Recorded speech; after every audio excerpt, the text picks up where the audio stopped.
Disc 1. Muhammad, His Life Based on the Earliest Sources, by Martin Lings. Read by Sean Barrett. The book of Genesis tells us that Abraham was childless, without hope of children, and that one night God summoned him out of his tent and said to him, "Look now towards heaven, and count the stars if thou art able to number them." And as Abraham gazed up at the stars, he heard the voice say, "So shall thy seed be." His wife Sarah was then 76 years old and long past the age of childbearing, so she gave him her handmaid Hagar, an Egyptian, that he might take her as his second wife. But bitterness of feeling arose between the mistress and the handmaid, and Hagar fled from the anger of Sarah and cried out to God in her distress.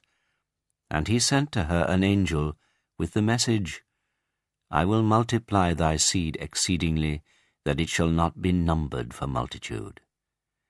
The angel also said to her, "Behold, thou art with child, and shalt bear a son, and shall call his name Ishmael, because the Lord hath heard thy affliction." Then Hagar returned to Abraham and Sarah, and told them what the angel had said. And when the birth took place, Abraham named his son Ishmael, which means, "God shall hear."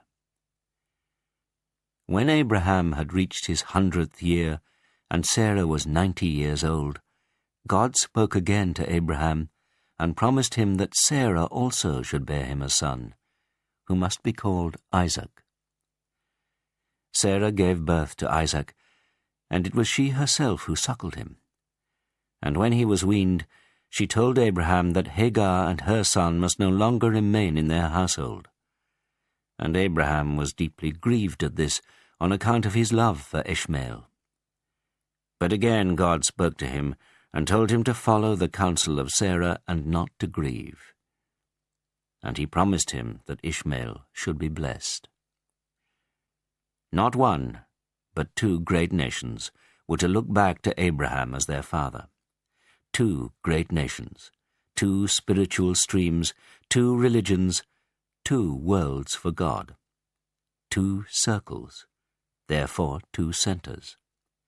A place is never holy through the choice of man, but because it has been chosen by heaven. There were two holy centers within the orbit of Abraham. One of these was at hand, the other perhaps he did not yet know. And it was to the other that Hagar and Ishmael were guided, in a barren valley of Arabia, some 40 camel days south of Canaan. The valley was named Becca, some say on account of its narrowness. Hills surround it on all sides, except for 3 passes, one to the north, one to the south, and one opening towards the Red Sea, which is 50 miles to the west. The books do not tell us how Hagar and her son reached Becca. Perhaps some travellers took care of them, for the valley was on one of the great caravan routes, sometimes called the incense route, because perfumes and incense and such wares were brought that way from South Arabia to the Mediterranean. And no doubt Hagar was guided to leave the caravan once the place was reached. It was not long before both mother and son were overcome by thirst, to the point that Hagar feared Ishmael was dying. According to the traditions of their descendants, he cried out to God from where he lay in the sand, and his mother stood on a rock at the foot of a nearby eminence to see if any help was in sight. Seeing no one, she hastened to another point of vantage, but from there likewise not a soul was to be seen. Half distraught, she passed 7 times in all between the 2 points, until at the end of her 7th course, as she sat for rest on the further rock, the angel spoke to her. In the words of Genesis, "And God heard the voice of the lad. And the angel of God called to Hagar out of heaven, and said to her, What aileth thee, Hagar? Fear not, for God hath heard the voice of the lad where he is. Arise and lift up the lad, and hold him in thy hand, for I will make him a great nation. And God opened her eyes, and she saw a well of water. The water was a spring which God caused to well up from the sand at the touch of Ishmael's heel. And thereafter the valley soon became a halt for caravans by reason of the excellence and abundance of the water. And the well was named Zamzam. When Hagar and Ishmael reached their destination, Abraham had still 75 years to live, and he visited his son in the holy place to which Hagar had been guided. The Quran tells us that God showed him the exact site near to the well of Zamzam, upon which he and Ishmael must build a sanctuary. And they were told how it must be built. Its name, Kaaba, cube, is in virtue of its shape, which is approximately cubic. Its 4 corners are towards the 4 points of the compass. But the most holy object in that holy place is a celestial stone, which, it is said, was brought by an angel to Abraham from the nearby hill Abu Qubais, where it had been preserved ever since it had reached the earth. According to the prophet, it descended from paradise whiter than milk, but the sins of the sons of Adam made it black. This black stone they built into the eastern corner of the Kaaba, and when the sanctuary was completed, God spoke again to Abraham and bade him institute the rite of the pilgrimage to Mecca, or Mecca as it later came to be called. Purify my house for those who go the rounds of it, and who stand beside it and bow and make prostration, and proclaim unto men the pilgrimage, that they may come unto thee on foot and on every lean camel out of every deep ravine. Hagar had told Abraham of her search for help, and he made it part of the rite of the pilgrimage that the pilgrims should pass 7 times between Safa and Marwa, for so the 2 eminences between which he had passed had come to be named. Rich gifts were continually brought to Mecca by the pilgrims who came to visit the holy house in increasing numbers from all parts of Arabia and beyond. The greater pilgrimage was made once a year, but the Kaaba could also be honored through a lesser pilgrimage at any time, and these rites continued to be performed with fervor and devotion according to the rules which Abraham and Ishmael had established. The descendants of Isaac also venerated the Kaaba as a temple that had been raised by Abraham. For them it counted as one of the outlying tabernacles of the Lord. But as the centuries passed, the purity of the worship of the one God came to be contaminated. The descendants of Ishmael became too numerous to live all in the valley of Mecca, and those who went to settle elsewhere took with them stones from the holy precinct and performed rites in honor of them. Later, through the influence of neighboring pagan tribes, idols came to be added to the stones, and finally pilgrims began to bring idols to Mecca. These were set up in the vicinity of the Kaaba, and it was then that the Jews ceased to visit the Temple of Abraham. The idolaters claimed that their idols were powers which acted as mediators between God and men.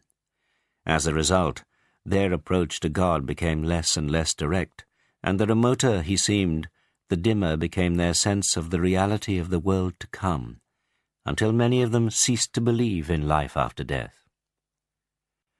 One of the most powerful Arab tribes of Abrahamic descent was Quraysh, and about 400 years after Christ, a man of Quraysh named Qusay was established as ruler over Mecca and guardian of the Kaaba. He thereupon brought those of Quraysh who were his nearest of kin and settled them in the valley beside the sanctuary. These and their posterity were known as Quraysh of the Hollow, whereas Qusay's more remote kinsmen settled in the ravines of the surrounding hills and in the countryside beyond, and were known as Quraysh of the outskirts. Qusay ruled over them all as king, with undisputed power, and they paid him a tax every year on their flocks, so that he might feed those of the pilgrims who were too poor to provide for themselves. Until then, the keepers of the sanctuary had lived round it in tents, but Qusay now told them to build themselves houses, having already built himself a spacious dwelling, which was known as the House of Assembly. Qusay it was who was the grandfather of Abdul Muttalib, himself the grandfather of the Prophet. Abdul Muttalib's hereditary function as host of pilgrims to the Kaaba was an intertribal one, and it was shared to a certain extent by all Quraysh. The pilgrims must be made to feel that Mecca was a home from home, and welcoming them meant welcoming what they worshipped, and never failing to show honor to the idols they brought with them. The justification and authority for accepting idols and believing in their efficacy was that of tradition. Their fathers and grandfathers and great-grandfathers had done so. Nonetheless, God was, for Abdul Muttalib, the great reality, and he was no doubt nearer to the religion of Abraham than most of his contemporaries of Quraysh and Khuzah and Hawazin and other Arab tribes. But there were, and always had been, a few who maintained the full purity of Abrahamic worship. They alone realized that, far from being traditional, idol worship was an innovation, a danger to be guarded against. These Hunafa, as they called themselves, the word means orthodox, would have nothing to do with idols, whose presence in Mecca they looked on as a profanation and a pollution. Their refusal to compromise and their frequent outspokenness relegated them to the fringe of Meccan society, where they were respected, tolerated, or ill-treated, partly according to their personalities and partly according to whether their clans were prepared to protect them or not. Abdul Muttalib knew 4 of the Hunafa, and one of the more respected of them, Waraka by name, was the son of his second cousin Naufal of the clan of Asad. Waraka had become a Christian, and there was a belief among Christians of those parts that the coming of a prophet was imminent. This belief may not have been widespread, but it was supported by 1 or 2 venerable dignitaries of Eastern churches and also by the astrologers and soothsayers. As to the Jews, for whom such a belief was easier, since for them the line of prophets ended only with the Messiah, they were almost unanimous in their expectancy of a prophet. Their rabbis and other wise men assured them that one was at hand. Many of the predicted signs of his coming had already been fulfilled, and he would, of course, be a Jew, for they were the chosen people. The Christians, Waraka amongst them, had their doubts about this. They saw no reason why he should not be an Arab. The Arabs stood in need of a prophet even more than the Jews, who at least still followed the religion of Abraham, inasmuch as they worshipped the one God and did not have idols. And who but a prophet would be capable of ridding the Arabs of their worship of false gods?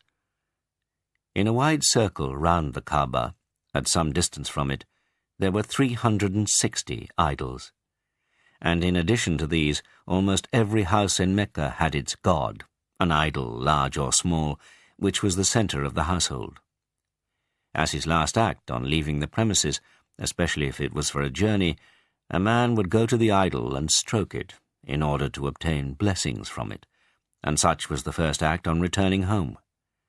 Nor was Mecca exceptional in this respect, for these practices prevailed throughout most of Arabia. Unlike most of his tribe, Waraka could read and had made a study of the scriptures and of theology.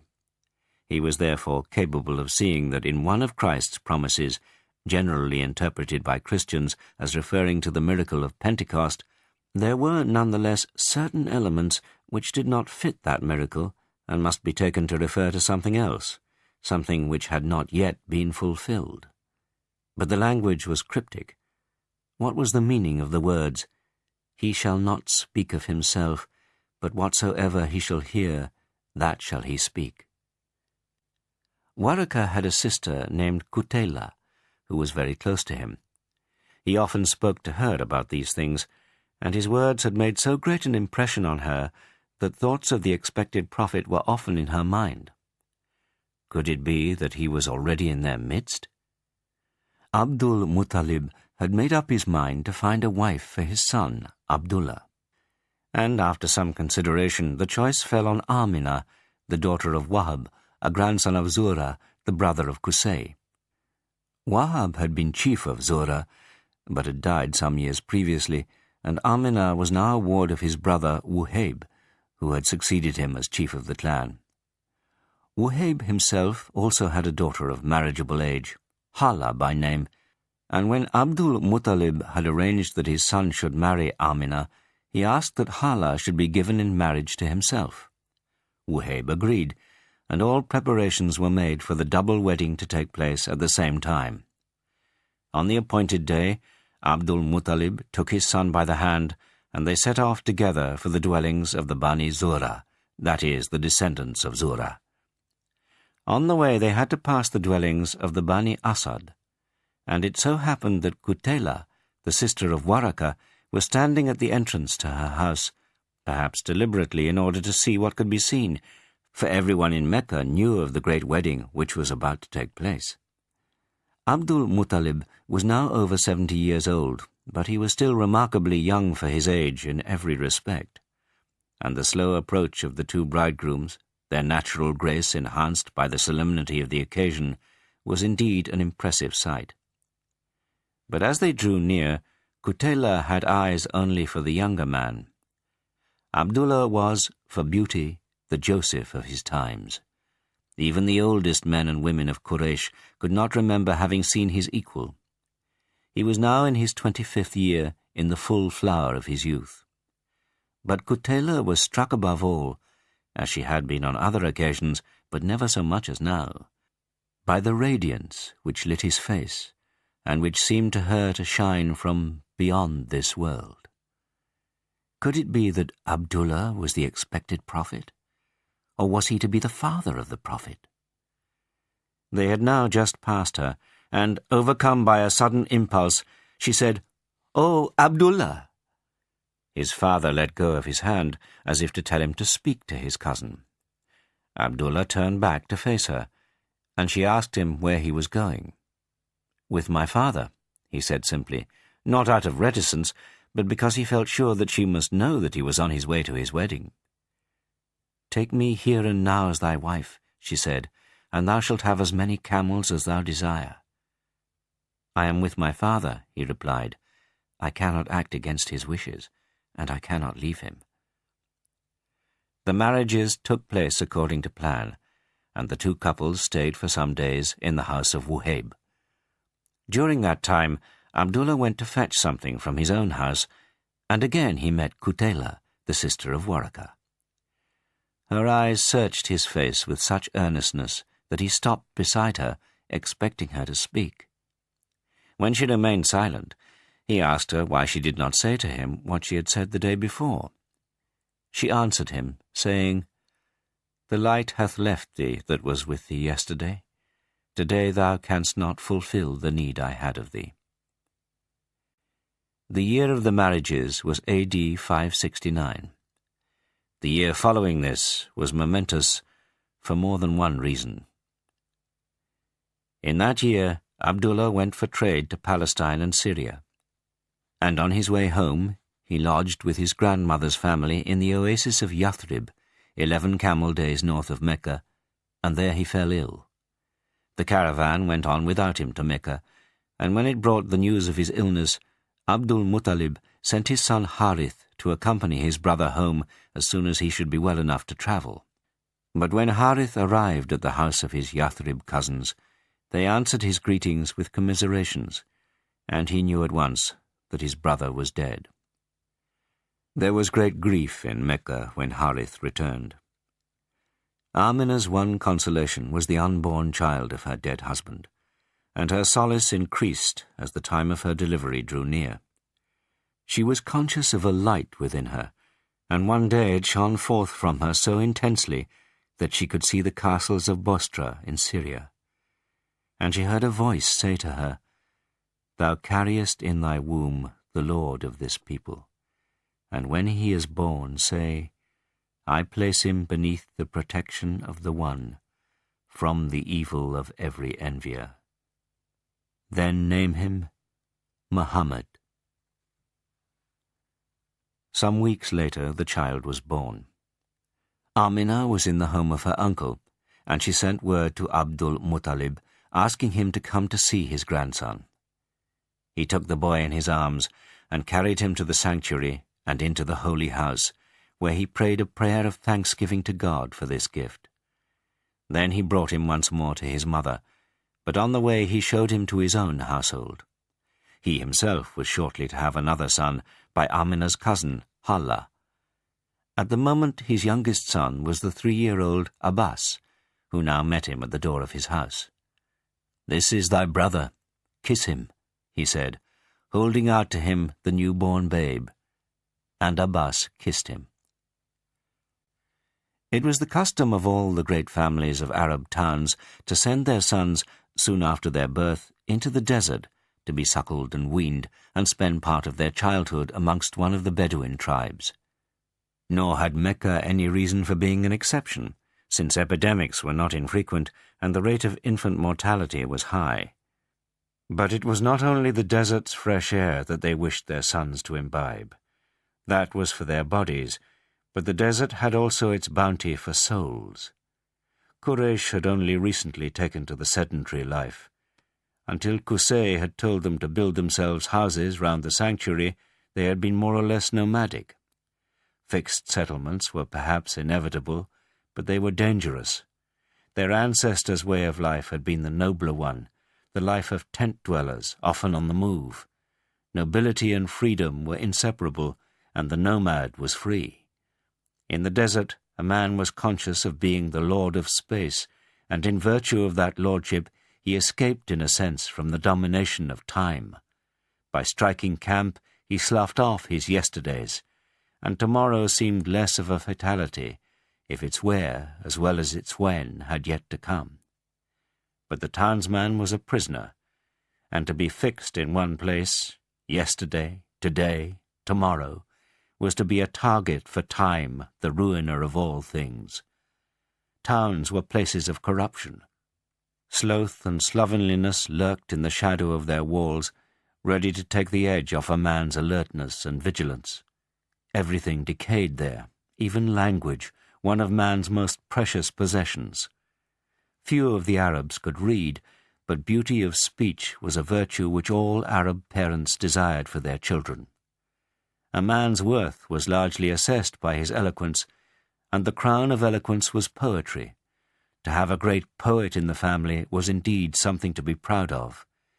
And the best poets were nearly always from one or another of the desert tribes, for it was in the desert that the spoken language was nearest to poetry. So the bond with the desert had to be renewed in every generation. Fresh air for the breast, pure Arabic for the tongue, freedom for the soul. And many of the sons of Quraysh were kept as long as 8 years in the desert, so that it might make a lasting impression upon them, though a lesser number of years was enough for that.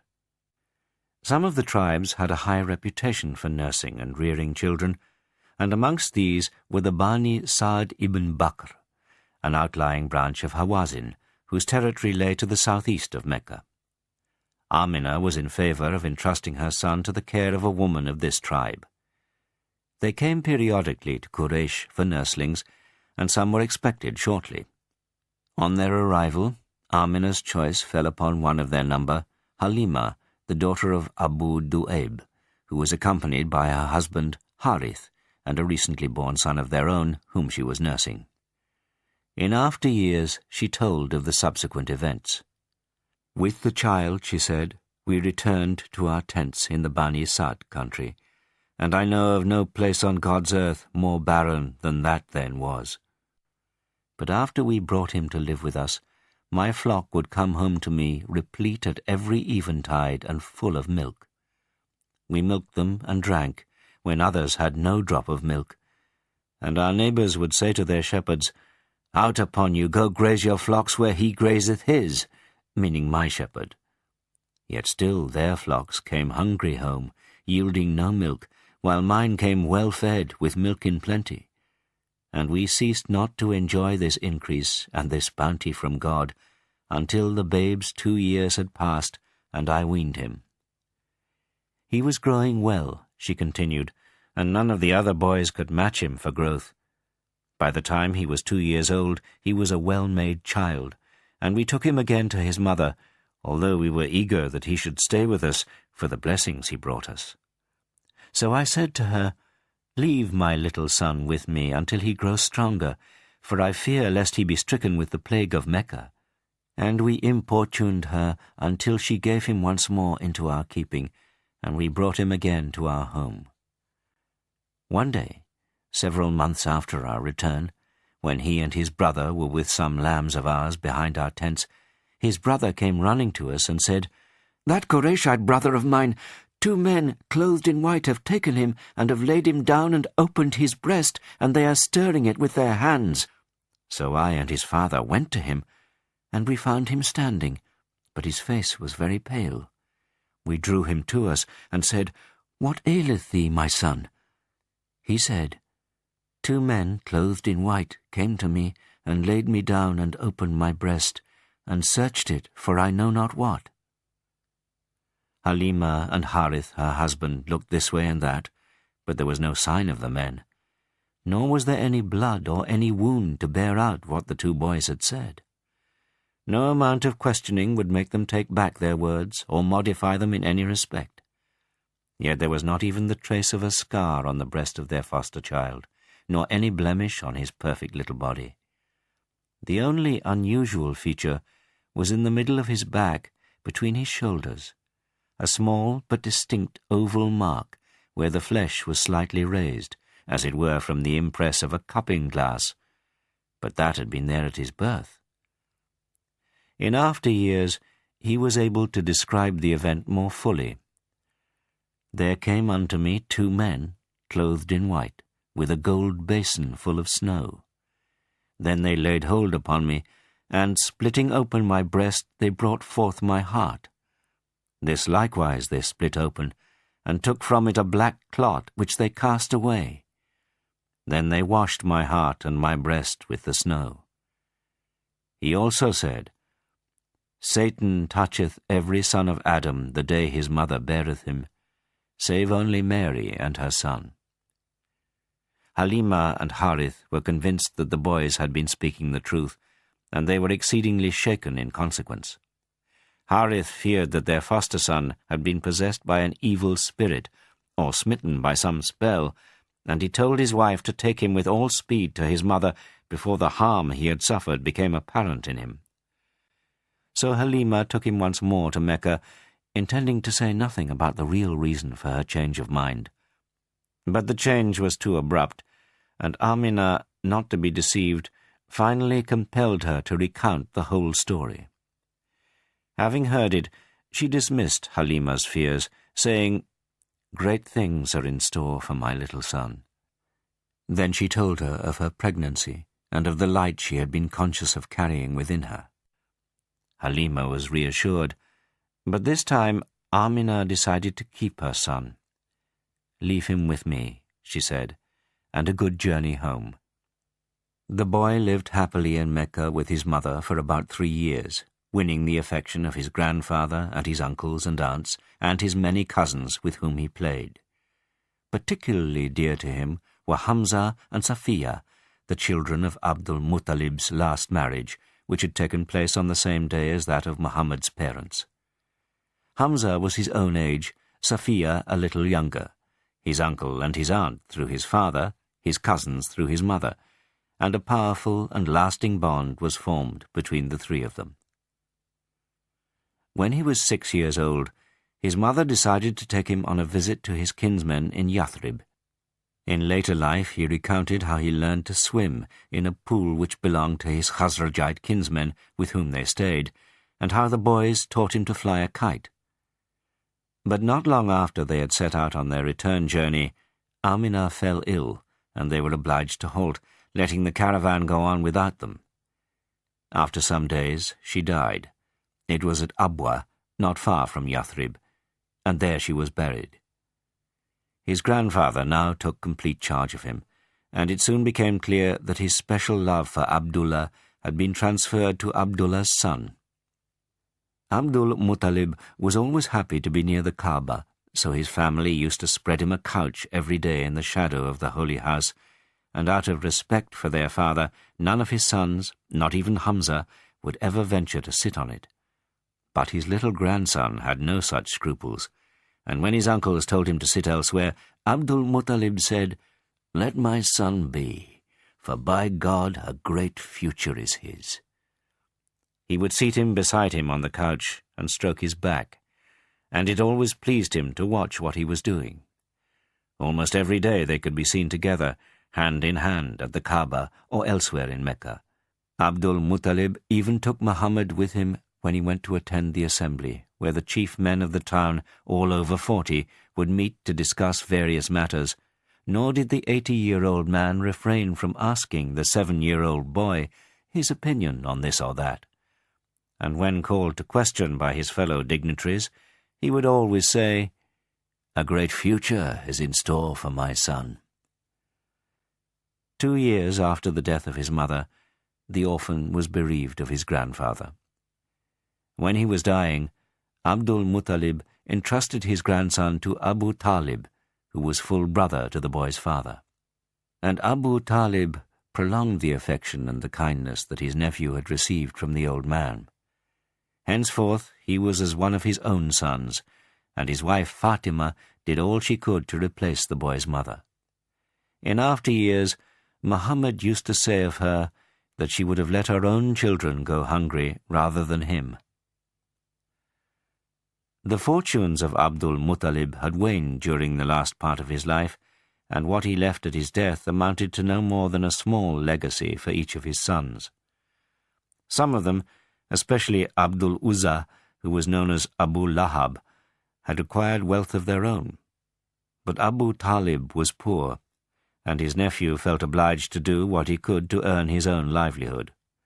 This he did mostly by pasturing sheep and goats, and he would thus spend day after day alone in the hills above Mecca or on the slopes of the valleys beyond. But his uncle took him sometimes with him on his travels, and on one occasion, when Muhammad was 9, or according to others 12, they went with a merchant caravan as far as Syria. At Bostra, near one of the halts where the Meccan caravan always stopped, there was a cell which had been lived in by a Christian monk for generation after generation. When one died, another took his place and inherited all that was in the cell, including some old manuscripts. Amongst these was one which contained the prediction of the coming of a prophet to the Arabs. And Bahira, the monk who now lived in the cell, was well versed in the contents of this book, which interested him all the more because, like Waraka, he too felt that the coming of the prophet would be in his lifetime. He had often seen the Meccan caravan approach and halt not far from his cell, but as this one came in sight, his attention was struck by something the like of which he had never seen before. A small, low-hanging cloud moved slowly above their heads, so that it was always between the sun and one or two of the travellers. With intense interest he watched them draw near. But suddenly his interest changed to amazement, for as soon as they halted, the cloud ceased to move, remaining stationary over the tree beneath which they took shelter, while the tree itself lowered its branches over them so that they were doubly in the shade. Bahira knew that such a portent, though unobtrusive, was of high significance. Only some great spiritual presence could explain it, and immediately he thought of the expected prophet. Could it be that he had at last come and was amongst these travellers? The cell had recently been stocked with provisions, and putting together all he had, he sent word to the caravan. "Men of Quraysh, I have prepared food for you, and I would that ye should come to me, every one of you, young and old, bondman and freeman." So they came to his cell, but despite what he had said, they left Muhammad to look after their camels and their baggage. As they approached, Bahira scanned their faces one by one. But he could see nothing which corresponded to the description in his book, nor did there seem to be any man amongst them who was adequate to the greatness of the 2 miracles. Perhaps they had not all come. "Men of Quraysh," he said, "let none of you stay behind." "There is not one that hath been left behind," they answered, "save only a boy, the youngest of us all." "Treat him not so," said Bahira, "but call him to come, and let him be present with us at this meal." Abu Talib and the others reproached themselves for their thoughtlessness. "We are indeed to blame," said one of them, "that the son of Abdullah should have been left behind and not brought to share this feast with us." Whereupon he went to him and embraced him, and brought him to sit with the people.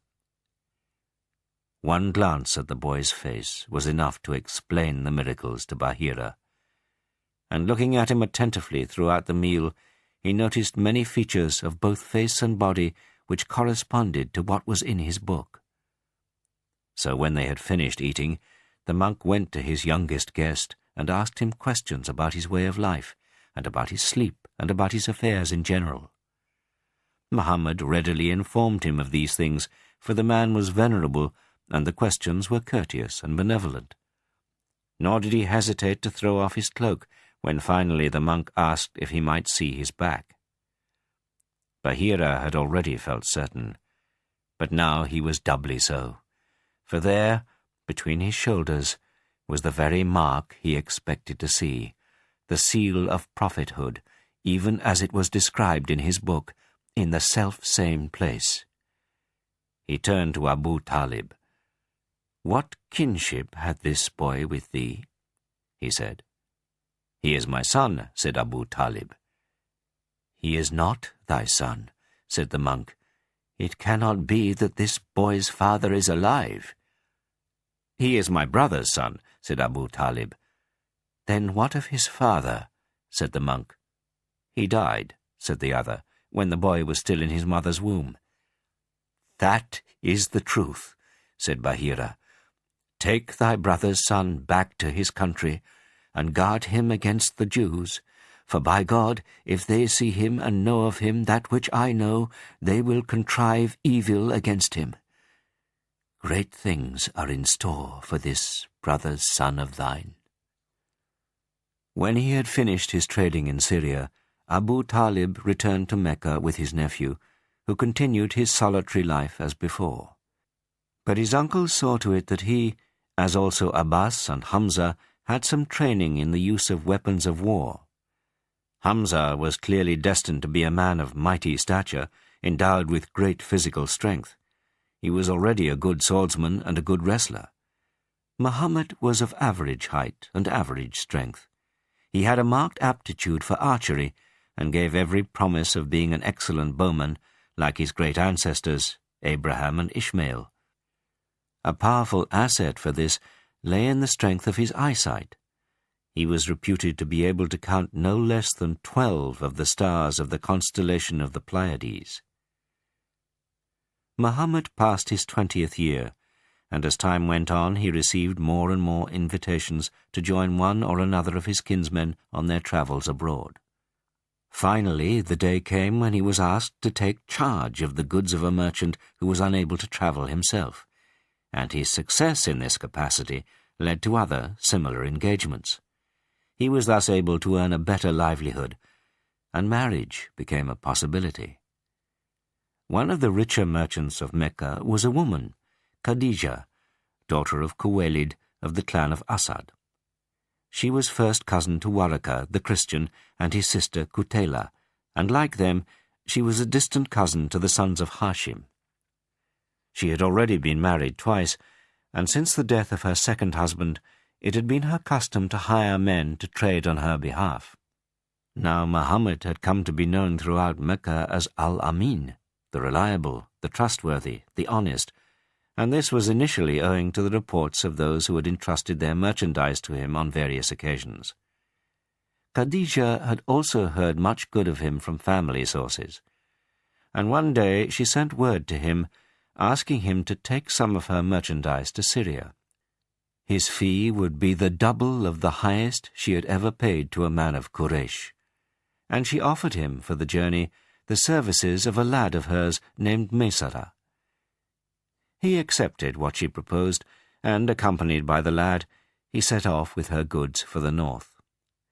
When they reached Bostra in the south of Syria, Muhammad took shelter beneath the shadow of a tree not far from the cell of a monk named Nestor. Since travellers' halts often remain unchanged, it could have been the selfsame tree under which he had sheltered some 15 years previously on his way through Bostra with his uncle. Perhaps Bahira had died and been replaced by Nestor. However that may be, for we only know what Mesera reported, the monk came out of his cell and asked the lad, "Who is the man beneath that tree?" "He is a man of Quraysh," said Mesera, adding by way of explanation, "of the people who have guardianship of the sanctuary." "None other than a prophet is sitting beneath that tree," said Nestor. As they went on further into Syria, the words of Nestor sank deep into the soul of Mesera, but they did not greatly surprise him, for he had become aware throughout the journey that he was in the company of a man unlike any other he had ever met.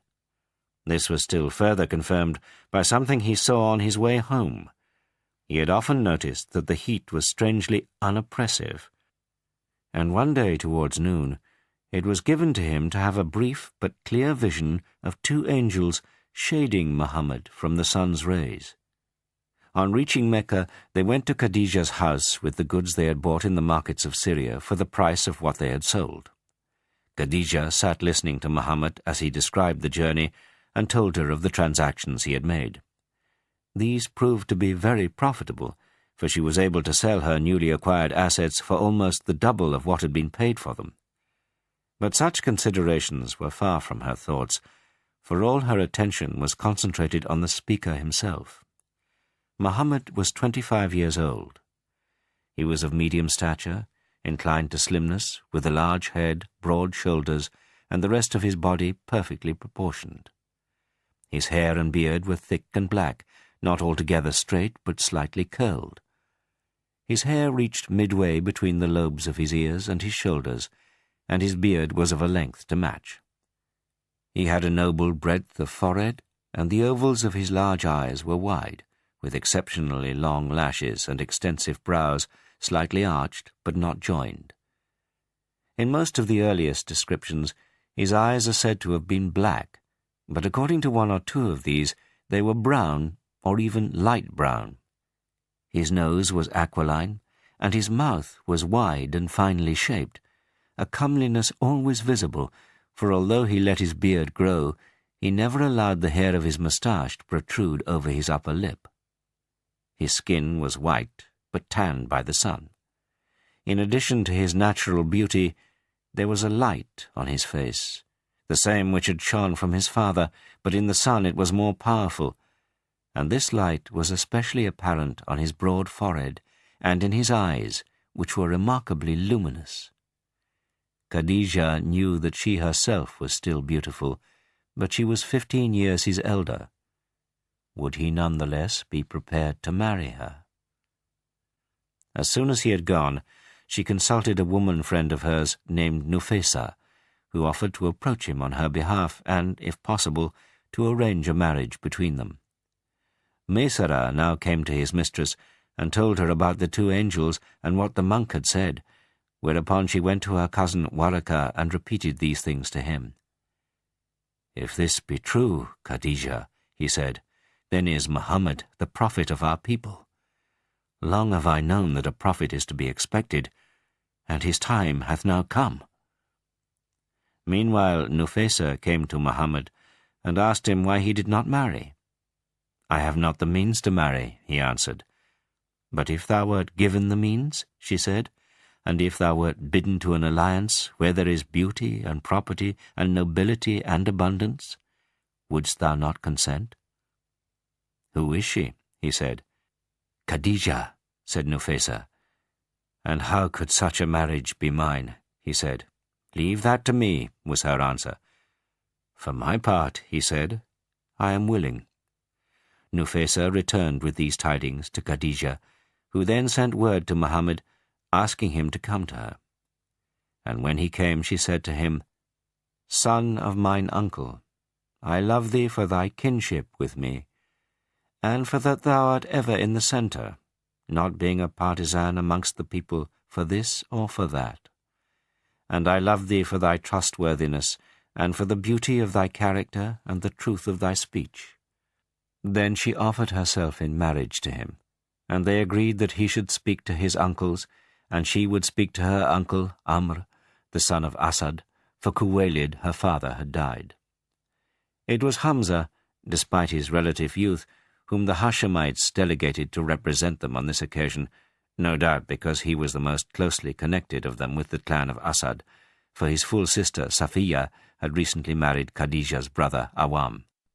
So Hamza went with his nephew to Amr and asked for the hand of Khadija, and it was agreed between them that Muhammad should give her 20 she-camels as dowry. The bridegroom left his uncle's house and went to live in the house of his bride. As well as being a wife, Khadija was also a friend to her husband, the sharer of his inclinations and ideals to a remarkable degree. Their marriage was wondrously blessed and fraught with great happiness, though not without sorrows of bereavement. She bore him 6 children, 2 sons and 4 daughters. Their eldest child was a son named Qasim, and Muhammad came to be known as Abul Qasim, the father of Qasim. But the boy died before his 2nd birthday. The next child was a daughter, whom they named Zainab, and she was followed by 3 other daughters, Ruqayya, Kulthum, and Fatima, and finally by another short-lived son. On the day of his marriage, Muhammad set free Barakah, the faithful slave he had inherited from his father, and on the same day Khadija made him a gift of one of her own slaves, a youth of 15 named Zayd. As to Barakah, they married her to a man of Yathrib, to whom she bore a son, after whom she came to be known as Ayman, the mother of Ayman. As to Zayd, several months later he was sought out to be ransomed by his father and uncle, who offered Muhammad as high a price as he might ask. "Let him choose," said Muhammad, "and if he choose you, he is yours without ransom. And if he choose me, I am not the man to set any other above him who chooseth me." Then he called Zayd and asked him if he knew the 2 men. "This is my father," said the youth, "and this is mine uncle." "Me thou knowest," said Muhammad, "and thou hast seen my companionship unto thee. So choose thou between me and them." But Zayd's choice was already made, and he said at once, "I would not choose any man in preference to thee. Thou art unto me as my father and my mother." "Out upon thee, O Zayd!" exclaimed the men of Kalb. "Wilt thou choose slavery above freedom, and above thy father and thine uncle and thy family?" "It is even so," said Zayd, "for I have seen from this man such things that I could never choose another above him." All further talk was cut short by Muhammad, who now bade them come with him to the Kaaba. And, standing in the Hijr, he said in a loud voice, "All ye who are present, bear witness that Zayd is my son. I am his heir, and he is mine." The father and the uncle had thus to return with their purpose unachieved. But when they saw that Zayd was free and established in honor with what promised to be a high standing amongst the people of the sanctuary, such as might benefit his brothers and other kinsmen in years to come, they were reconciled and went their way without bitterness. From that day, the new Hashemite was known in Mecca as Zayd ibn Muhammad. Among the most frequent visitors to the house was Safiya, now Khadija's sister-in-law, the youngest of Muhammad's aunts, younger even than himself. And with her she would bring her little son Zubair, whom she had named after her elder brother. Zubair was thus well acquainted with his cousins, the daughters of Muhammad, from his earliest years. With Safiya came also her faithful retainer, Salma, who had delivered Khadija of all her children, and who considered herself to be one of the household. As the years passed, there were occasional visits from Halima, Muhammad's foster mother, and Khadija was always generous to her. One of these visits was at a time of severe and widespread drought, through which Halima's flocks had been seriously depleted, and Khadija made her a gift of 40 sheep and a howdah camel. This same drought, which produced something like a famine in the Hijaz, was the cause of a very important addition to the household. Abu Talib had more children than he could easily support, and the famine weighed heavily upon him. Muhammad noticed this and felt that something should be done. The wealthiest of his uncles was Abu Lahab, but he was somewhat remote from the rest of the family, partly, no doubt, because he had never had any full brothers or sisters amongst them, being the only child of his mother. Muhammad preferred to ask for the help of Abbas, who could well afford it, being a successful merchant, and who was close to him because they had been brought up together.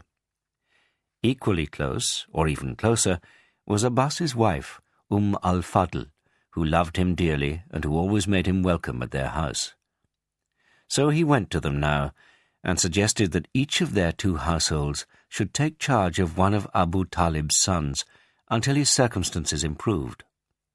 They readily agreed, and the 2 men went to Abu Talib, who said when he heard their proposal, "Do what ye will, but leave me my eldest, Aqil and Talib." His 3rd son, Jafar, was now about 15, and no longer the youngest of the family. His mother, Fatima, had borne yet another son to Abu Talib, some 10 years younger, and they had named him Ali. Abbas said he would take charge of Jafar, whereupon Muhammad agreed to do the same for Ali. It was about this time that Khadija had borne her last child, a son named Abdullah, but the babe had died at an even earlier age than Qasim. In a sense, he was replaced by Ali, who was brought up as a brother to his 4 girl cousins, being about the same age as Ruqayya and Kulthum, somewhat younger than Zainab, and somewhat older than Fatima. These 5, together with Zayd, formed the immediate family of Muhammad and Khadija. Muhammad's eldest uncle, Harith, who was now dead, had left many children, and one of the sons, Muhammad's cousin, Abu Sufyan, was also his foster brother, having been nursed by Halima amongst the Bani Sa'd a few years after himself. People would say that Abu Sufyan was one of those who bore the closest family likeness to Muhammad, and amongst the characteristics they had in common was eloquence. But Abu Sufyan was a gifted poet, perhaps more gifted than his uncles Zubair and Abu Talib, whereas Muhammad had never shown any inclination to compose a poem, though he was unsurpassed in his mastery of Arabic and in the beauty of his speech. The hopes of Hashim and Muttalib, the 2 clans counted politically as one, were set upon Muhammad for the recovery of their waning influence. But beyond all question of clan, he had come to be considered by the chiefs of Quraysh as one of the most capable men of the generation which would succeed them, and which would have, after them, the task of maintaining the honor and the power of the tribe throughout Arabia. It was about this time that Ayman became once more a member of the household. It is not recorded whether she returned as a widow or whether her husband had divorced her. But she had no doubt that her place was there, and for his part, Muhammad would sometimes address her as mother, and would say of her to others, "She is all that is left me of the people of my house." Somewhat before these last-mentioned happenings, about the time when Ali was taken into the household, when Muhammad was 35 years old, Quraysh decided to rebuild the Kaaba, which had fallen into disrepair. They worked separately, clan by clan, until the walls were high enough for the black stone to be built once more into its corner. Then a violent disagreement broke out amongst them, for each clan wanted the honor of lifting it into its place. The deadlock lasted for 4 or 5 days, and the tension had increased to the point of alliances being made and preparations for battle begun, when the oldest man present proposed a solution. "O men of Quraysh," he said, "take as arbiter between you, about that wherein ye differ, the first man who shall enter in through the gate of this mosque." The precinct round the Kaaba was called a mosque, in Arabic, masjid, a place of prostration, because the rite of prostrating oneself to God in the direction of the Holy House had been performed there since the time of Abraham and Ishmael. They agreed to follow the old man's counsel. And the first man to enter the mosque was Muhammad, who had just returned to Mecca after an absence. The sight of him produced an immediate and spontaneous recognition that here was the right person for the task, and his arrival was greeted by exclamations and murmurs of satisfaction. "It is Al-Amin," said some. "We accept his judgment," said others. "It is Muhammad." When they explained the matter to him, he said, "Bring me a cloak." And when they brought it, he spread it on the ground, and taking up the black stone, he laid it on the middle of the garment. "Let each clan take hold of the border of the cloak," he said. "Then lift it up, all of you together." And when they had raised it to the right height, he took the stone and placed it in the corner with his own hands. And the building was continued and completed above it. It was not long after this outward sign of his authority and his mission that he began to experience powerful inward signs, in addition to those of which he had already been conscious. When asked about these, he spoke of true visions, which came to him in his sleep, and he said that they were like the breaking of the light of dawn. The immediate result of these visions was that solitude became dear to him, and he would go for spiritual retreats to a cave on Mount Hira, not far from the outskirts of Mecca. Ramadan was the traditional month of retreat, and it was one night towards the end of Ramadan, in his 40th year, when he was alone in the cave, that there came to him an angel in the form of a man. The angel said to him, "Recite." And he said, "I am not a reciter." Whereupon, as he himself told it, the angel took me and whelmed me in his embrace until he had reached the limit of mine endurance. Then he released me and said, "Recite." I said, "I am not a reciter." And again he took me and whelmed me in his embrace, and again, when he had reached the limit of mine endurance, he released me and said, "Recite." And again I said, "I am not a reciter." Then a third time he whelmed me as before, then released me and said, "Recite in the name of thy Lord who created. He createth man from a clot of blood. Recite. And thy Lord is the most bountiful, he who hath taught by the pen, taught man what he knew not." He recited these words after the angel, who thereupon left him. And he said, "It was as though the words were written on my heart."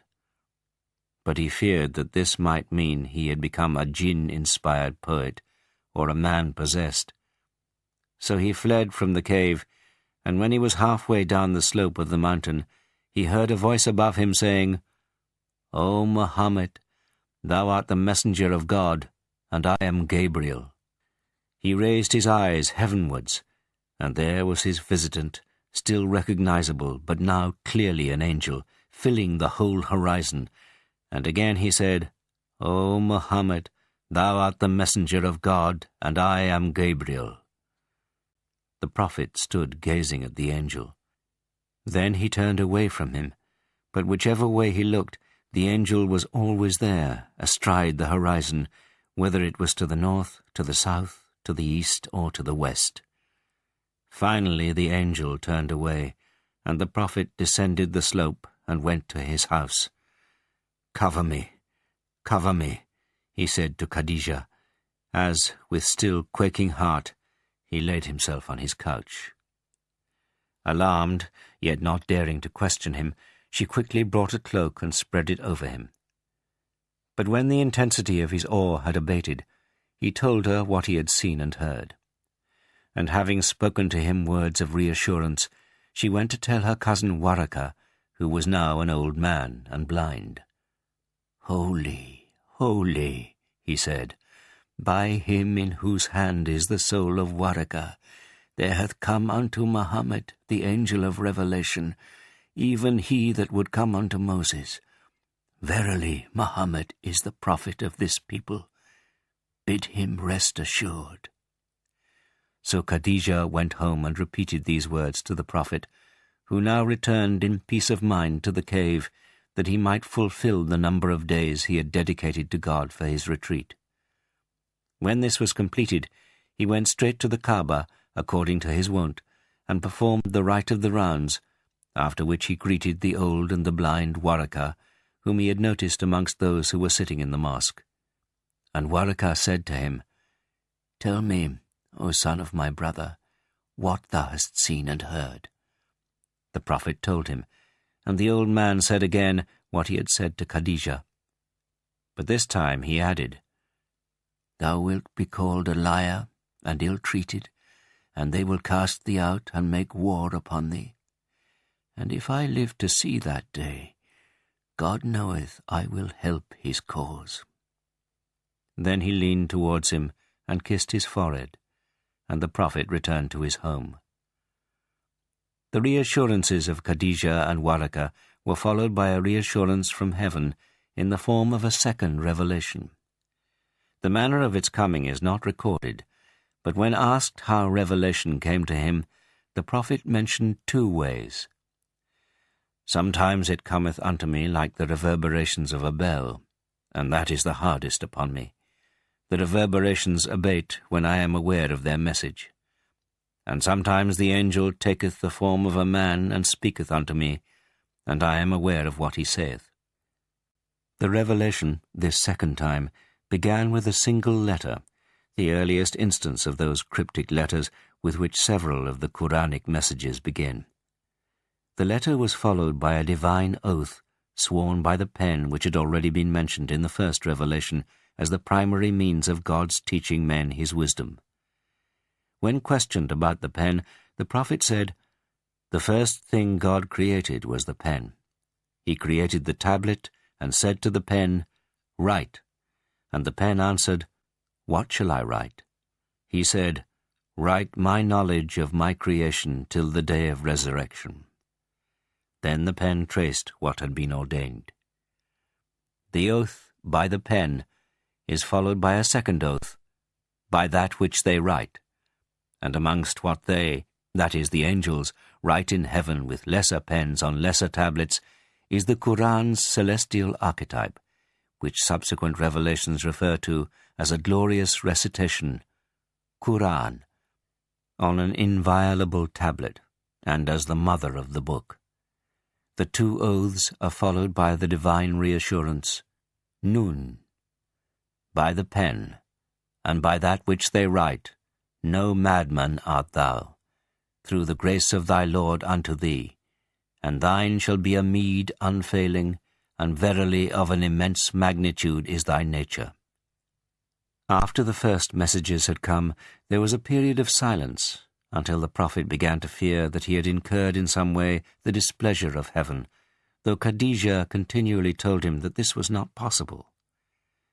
Then, at last, the silence was broken, and there came a further reassurance, and with it the first command directly related to his mission. By the morning brightness, and by the night when it is still, thy Lord hath not forsaken thee, nor doth he hate thee, and the last shall be better for thee than the first, and thy Lord shall give and give unto thee, and thou shalt be satisfied. Hath he not found thee an orphan and sheltered thee, and found thee astray and guided thee, and found thee needy and enriched thee? So for the orphan, oppress him not, and for the beggar, repel him not, and for the bountiful grace of thy Lord, proclaim it." In accordance with these last 2 words, he now began to speak about the angel and the revelations to those who, after his wife, were the nearest and dearest to him. As yet he had no demands to make upon them, except that they should not divulge his secret. But this situation did not last long. Gabriel came to him one day on the high ground above Mecca, and struck with his heel the turf of the hillside, whereupon a spring gushed forth from it. Then he performed the ritual ablution to show the Prophet how to purify himself for worship, and the Prophet followed his example. Then he showed him the postures and movements of the prayer, the standing, the inclining, the prostrating, and the sitting, with the repeated magnification, that is, the words, Allahu Akbar, God is most great, and the final greeting, Assalamu alaikum, peace be on you. And again the Prophet followed his example. Then the angel left him, and the Prophet returned to his house and taught Khadijah all that he had learnt, and they prayed together. The religion was now established on the basis of the ritual purification and prayer, and after Khadijah, the first to embrace it were Ali and Zayd, and the Prophet's friend Abu Bakr of the clan of Taym. Ali was only 10 years old, and Zayd had as yet no influence in Mecca, but Abu Bakr was liked and respected, for he was a man of wide knowledge, easy manners, and an agreeable presence. Many would come to consult him about this or that, and he now began to confide in all those whom he felt he could trust, urging them to follow the Prophet. Many responses took place through him, and 2 of the earliest to respond to the call were a man of Zuhra, Abdu Amr, the son of Auf, a distant kinsman of the Prophet's mother, and Abu Ubaidah, the son of Al-Jarrah, of the Bani al-Harith. The first adherents of the new religion took the commands addressed to the Prophet as applying to themselves, so, like him, they would keep long vigils. As to the ritual prayer, they were now careful not only to perform the ablution in preparation for it, but also to make sure that their garments were free from all defilement. And they were quick to learn by heart all that had been revealed of the Quran, so that they might chant it as part of their worship. The revelations now began to come more copiously. They were immediately transmitted by the Prophet to those who were with him, then passed from mouth to mouth, memorized and recited, a long and rapidly increasing litany which told of the ephemeral nature of all earthly things, of death, and of the certainty of the resurrection and the last judgment, followed by hell or paradise. But above all, it told of the glory of God, of his indivisible oneness, his truth, wisdom, goodness, mercy, bounty, and power. And by extension it continually referred to his signs, the marvels of nature, and to their harmonious working together, which testified so eloquently to the oneness of their sole originator. Harmony is the imprint of oneness upon multiplicity, and the Quran draws attention to that harmony as a theme for man's meditation. When uninhibited by the presence of hostile disbelievers, the believers greeted each other with the words given to the Prophet by Gabriel as the greeting of the people of paradise, "Peace be on you," to which the answer is, "And on you be peace," the plural being used to include the 2 guardian angels of the person greeted. The revealed verses of consecration and of thanksgiving also played an increasingly significant part in their lives and their outlook. The Quran insists on the need for gratitude, and the sacrament of thanksgiving is to say, "Praise be to God, the Lord of the worlds," whereas that of consecration or dedication is to say, "In the name of God, the infinitely good, the all-merciful." And following the example of the Prophet, they used it to inaugurate every Quranic recital, and by extension every other rite, and by further extension every act or initiative. The new religion admitted of nothing profane. No summons to Islam had yet been made in public, but there was an ever-increasing group of devout believers and intense worshippers, both men and women, most of them young. Amongst the first to come, apart from those already mentioned, were the Prophet's cousins, Ja'far and Zubair. Then came other cousins, his and theirs, the sons of their aunt Umaymah, Abdullah ibn Jash, and his brother Ubaydullah, and the son of their aunt Bara, Abu Salama. There were also 2 cousins on his mother's side, Sa'd, the son of Abu Waqas of Zurah, and his younger brother Umair. But not one of the Prophet's 4 uncles showed any inclination to follow him. Abu Talib made no objection to the Islam of his 2 sons, Ja'far and Ali, but for himself he said he was not prepared to forsake the religion of his forefathers. Abbas was evasive, and Hamza uncomprehending, though both assured him of their unfailing affection for him personally. But Abu Lahab showed plainly his conviction that his nephew was self-deceived if not a deceiver. In these early days of Islam, the companions of the Prophet would often go out together in groups to the glens outside Mecca, where they could pray the ritual prayer together without being seen. But one day a number of idolaters came upon them while they were praying and rudely interrupted them with ridicule. Finally they came to blows, and Sa'd of Zuhra struck one of the disbelievers with the jawbone of a camel and wounded him. This was the first bloodshed in Islam. But after that they decided to refrain from violence until God should decide otherwise, for the revelation continually enjoined patience upon the Prophet, and therefore upon them. Bear with patience what they say, and part from them with a courteous farewell. And also, deal gently with the disbelievers, give them respite for a while. This case of violence had been something of an exception on both sides, for Quraysh as a whole were disposed to tolerate the new religion, even after the Prophet had openly proclaimed it, until they saw that it was directed against their gods, their principles, and their inveterate practices. They consulted together in an attempt to form a common policy about the cause of their trouble. The situation was exceedingly grave. The time of the pilgrimage would soon be upon them, and Arabs would come to Mecca from all over Arabia. They, Quraysh, had a high reputation for hospitality, not only as regards food and drink, but also because they made every man welcome, both him and his gods. But this year pilgrims would hear their gods insulted by Muhammad and his followers, and they would be urged to forsake the religion of their forefathers and to adopt a new religion, which appeared to have numerous disadvantages. No doubt many of them would not come to Mecca again, which would not only be bad for trade, but would also diminish the honor in which the guardians of the sanctuary were now held. At the worst, the Arabs might league together to drive them out of Mecca and to establish another tribe or group of tribes in their place. It was therefore imperative that the visiting Arabs should be told that Muhammad in no way represented Quraysh.